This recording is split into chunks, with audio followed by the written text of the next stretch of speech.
ఒక పెద్ద నగరంలో కోటీశ్వరరావు అనే వ్యాపారవేత్త ఉండేవాడు. వందల కోట్ల ఆస్తి, పెద్ద బంగ్లా, ఖరీదైన కార్లు, ఎంతోమంది పనివాళ్ళు. అతని జీవితం చూస్తే డబ్బుకు కొదవే లేదనిపించేది. అతని ఇంట్లో గౌరి అనే మధ్యవయస్కురాలు పనిమనిషిగా పనిచేసేది. ఆమె చాలా పేదది. భర్త అనారోగ్యంతో చనిపోయిన తర్వాత తన ఒక్క కొడుకును కష్టపడి పెంచేది. ప్రతిరోజూ తెల్లవారుజామునే గౌరి కోటీశ్వరరావు ఇంటికి వచ్చి పనులన్నీ చేసేది. ఇంట్లో అందరూ ఆమెను పనిమనిషిగానే చూసేవారు. కాని కోటీశ్వరరావు మాత్రం ఆమె నిజాయితీని గమనించేవాడు. ఒకరోజు గౌరి పనికి రాలేదు. మరుసటి రోజు కూడా రాలేదు. మూడో రోజు కూడా ఆమె కనిపించలేదు. కోటీశ్వరరావుకు అనుమానం వచ్చింది. గౌరి ఎప్పుడూ పని మానేసి ఉండదు. ఏమై ఉంటుంది అని ఆలోచించాడు. ఆమె ఇచ్చిన చిరునామా వెతికి తన కారులో ఆమె ఇంటికి బయలుదేరాడు. నగరంలోని పెద్ద పెద్ద భవనాలు దాటి చివరకు ఒక చిన్న మురికివాడకు చేరుకున్నాడు. అక్కడ ఒక పాడైపోయిన గుడిసె ముందు కారు ఆపాడు. కోటీశ్వరరావు కాసేపు ఆ గుడిసెను చూస్తూ నిలబడ్డాడు. ఇంత చిన్న ఇంట్లో గౌరి ఉంటుందా? అతను తలుపు తట్టాడు. లోపల నుంచి బలహీనమైన గొంతు వినిపించింది. ఎవరమ్మా? తలుపు తెరిచింది గౌరి. కోటీశ్వరరావును చూసి ఆమె ఒక్కసారిగా ఆశ్చర్యపోయింది.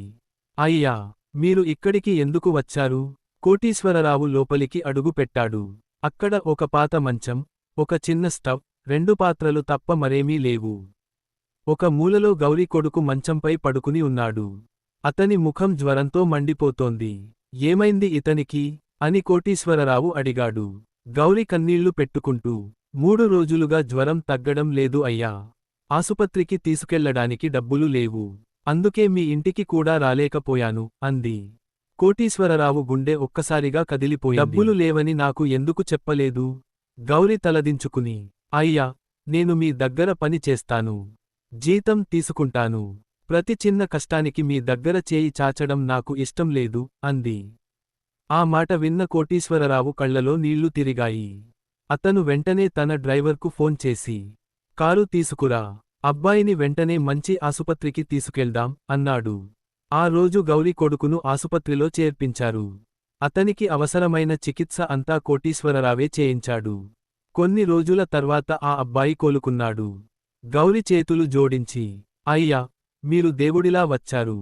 నా కొడుకును కాపాడారు అంది.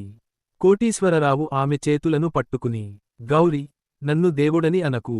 ఇన్ని సంవత్సరాలు నా ఇంటిని నీ ఇంటిలా చూసుకున్నావు. కాని నీ ఇంటి పరిస్థితిని నేను ఒక్కసారి కూడా అడగలేదు. తప్పు నాదే అన్నాడు.